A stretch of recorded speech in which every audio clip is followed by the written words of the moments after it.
मेरा नाम डॉक्टर नदीम सजाद राजा है। आज की इस वीलॉग में मैं आपको बताऊंगा कि अगर खांसी किसी बंदे को हो रही है और वो मुसलसल हो रही है 8 हफ्तों से ज़्यादा, तो क्या ये खांसी फेफड़ों के कैंसर की वजह से है। अमूमन ये होता है कि जब किसी को फेफड़ों का कैंसर होता है तो शुरू में तकरीबन 50% लोगों में खांसी पहली अलामत होती है, लेकिन यही खांसी बाद में बहुत ज़्यादा लोगों में पाई जाती है। खांसी आपको पता है कि किसी भी वजह से हो सकती है, बेशुमार इसकी वजूहत हैं।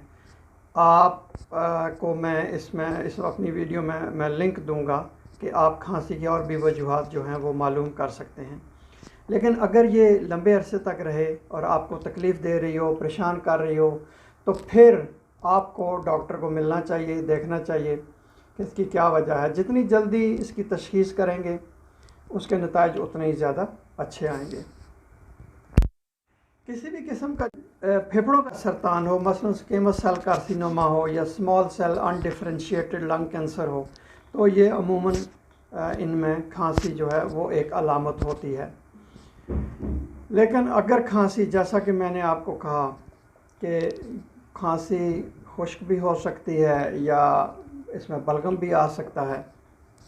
खांसी अमूमन आपकी जो नींद होती है उसको मुतासर करती है, और अगर इसमें आपके थूक में खून आ रहा हो तो फिर भी और भी परेशान कुन सूरत हाल होती है। इसमें यह भी होता है कि आपके सीने में दर्द भी होता है, सांस उखड़ जाती है, और बार बार वायरल और बैक्टीरियल इन्फेक्शंस होती हैं। अच्छा, आपको कैसे पता चलता है कि ये खांसी जो है ये फेफड़ों के कैंसर की वजह से है? इसमें कोई ऐसा टेस्ट नहीं है या कोई ऐसा जो एक चीज़ नहीं है जो आपको बता सके कि इंसान को फेफड़ों का कैंसर हो गया है। तो उसमें अमूमन ये होता है कि जब आप डॉक्टर के साथ रब्ता करते हैं कि खांसी की लंबे अरसे से खांसी है, तंगी दे रही है, तकलीफ़ दे रही है, नींद ख़राब कर रही है, तो फिर डॉक्टर आपका मुआयना करता है, आपकी पूरी हिस्ट्री लेता है। ख़ास तौर पे आपसे सिगरेट के बारे में पूछता है, आपसे पूछता है कि आपको बुखार तो नहीं है, आपको ठंड तो नहीं लगती, आप थके हुए तो नहीं रहते, आपका सांस उखड़ा हुआ तो नहीं होता या उखड़ जाता है, आपकी आवाज़ भारी तो नहीं होगी, आपकी छाती में दर्द होता है या नहीं होता, या आपका वज़न गिर रहा है कि नहीं गिर रहा है। फिर डॉक्टर आपसे ये भी पूछेगा कि जो खांसी है वो दिन को ज़्यादा होती है या रात को ज़्यादा होती है, उसमें खून आ रहा है या नहीं आ रहा है, आपकी भूख मर गई है या भूख अब लगती है आपको। इसके अलावा वो और भी इसी तरह की चीज़ें पूछेगा कि आप बहुत ज़्यादा जल्दी थक तो नहीं जाते हैं। फेफड़ों का जो कैंसर होता है वो उस वक़्त बहुत ज़्यादा डॉक्टर को शक होता है कि अगर आपके थूक में खून आ रहा है, आपका सांस बहुत जल्दी उखड़ जाता है या उखड़ा रहता है, और जो आपकी सांस लेने का एक नॉर्मल सा अमल होता है अगर वो मुतासर हो गया है तो। इसके अलावा जो फेफड़ों का कैंसर होता है उसकी और क्या अलामात होती हैं, जैसा कि मैंने बताया मुसलसल खांसी होती रहती है। ये खांसी उस वक्त ज़्यादा नुमायाँ होती है कि जब आपका जो फेफड़ों का कैंसर है वो फेफड़ों तक महदूद रहे। 5% लोगों में जो है वो थूक में खून आता है, 95% लोगों में नहीं आता, लेकिन जब ये हो तो फिर वाकई ख़तरे की बात है।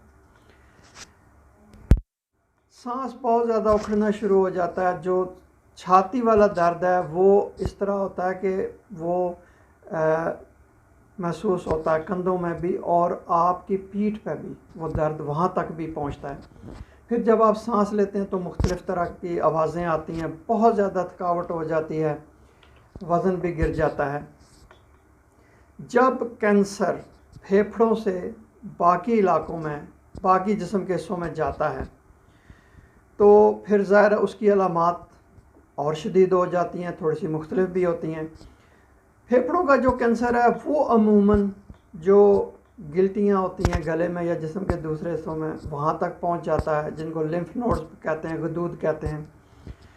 हड्डियों में चला जाता है, दिमाग में चला जाता है, जिगर में चला जाता है, एड्रिनल ग्लैंड्स में चला जाता है। फिर उसके बाद हड्डियों में दर्द शुरू हो जाता है, जोड़ों में दर्द शुरू हो जाता है, सर दर्द शदीद हो जाता है, गले के इर्द गिर्द, चेहरे के ऊपर सोजन सी हो जाती है, भूख बिल्कुल बंद हो जाती है, बंदा बहुत कमज़ोर हो जाता है और थका हुआ होता है।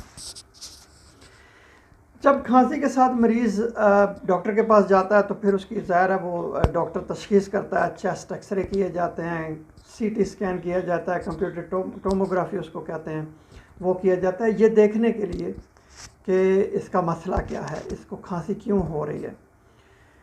फिर जो थूक है, स्प्यूटम जो होता है, थूक नहीं बल्कि जो स्प्यूटम होता है, जो बलगम आ रही होती है, उसको लेबॉर्ट्री में भेजा जाता है, टेस्ट किया जाता है। फिर ये भी देखा जाता है कि वो टीबी की वजह से तो नहीं है, ट्यूबरकुलोसिस की वजह से या कोई और वजह। वो जो आप मेरी दूसरी वीडियो है खांसी के बारे में वो आप देखें तो आपको सारी वजूहात का पता चलेगा। फिर ब्रोंकोस्कोपी की जाती है कि एक ट्यूब अंदर डाल के मुख्तलिफ सैंपल लिए जाते हैं, देखा जाता है कि वहाँ फेफड़ों में अंदरूनी सूरत हाल उसकी क्या है। जब जो डॉक्टर हैं वो किसी नतीजे पर पहुंच जाते हैं कि हाँ ये खांसी जो है वो फेफड़ों के कैंसर की वजह से है, तो फिर डॉक्टर तजवीज़ करते हैं कि इलाज क्या हो, और ये मुनसर होता है कि वो कैंसर किस मरहले में है, आया कि वो फेफड़े के किसी एक हिस्से तक महदूद है या फेफड़ों से बाहर चला गया है। अमूमन सर्जरी की जाती है अगर वो एक महदूद पैमाने पे हो या बड़ी जल्दी उसका पता चल गया हो। फिर उसके बाद अगर वो फैल गया हो तो दवाओं से इलाज किया जाता है जिसको कीमोथेरेपी कहते हैं, शवाओं के ज़रिए इलाज किया जाता है। दर्द अगर बहुत ज़्यादा हो रही हो तो फिर दर्द को कंट्रोल करने के लिए दवाएं दी जाती हैं। American college of chest physician ने स्टेप बाय स्टेप, कदम पे कदम जो खांसी का है उसको मैनेज करने का, उसका इलाज करने का तरीका जो है उन्होंने डॉक्टरों के लिए एक हिदायतनामा जारी किया है। वो कहते हैं कि अगर खांसी के अलावा जो और भी कोई बीमारियां हैं तो उनका भी साथ इलाज किया जाए। फिर उसके बाद खांसी को दबाने वाली एक्सरसाइजेज की जाएं। फिर एक और होता है उसको कहते हैं एंडोब्रोंकियल ब्रेकी थेरेपी। ये एक नया तरीका इलाज है जिसमें वो रेडिएशंस के ज़रिए जो कैंसर होता है, ट्यूमर होता है, उसको वो तबाह करते हैं। फिर उसके बाद मुख्तलिफ दवाएँ दी जाती हैं जो कि एक आप कहें कि पेंट करती हैं जितने भी सांस वाली जो नाली होती है उसको, ताकि वो आराम दे उसको सूरत हाल हो और कम से कम वहाँ पे इरिटेशन हो। फिर उसके बाद जो ओपिएट्स होते हैं, ये गनूदगी देने वाली या आप कहें नशावर सी अद्वियात होती हैं, वो दी जाती हैं ताकि अगर सारी जितने भी इलाज हैं अगर वो फेल हो जाएं फिर ये इलाज किया जाता है ओपीएड्स के साथ। फिर उसके अलावा जो सुन करने वाले होती हैं दवाएं वो भी दी जाती हैं ताकि सुन किया जा सके और खांसी से निजात जो है मिल सके, क्योंकि खांसी बहुत ज़्यादा प्रॉब्लम करती है इंसान की नींद, खाने पीने का और जो रोज़मर्रा की ज़िंदगी है। बहुत शुक्रिया ये वीडियो देखने का। आप अब मेरा चैनल सब्सक्राइब करना ना भूलिएगा और घंटे के बटन को दबाएं।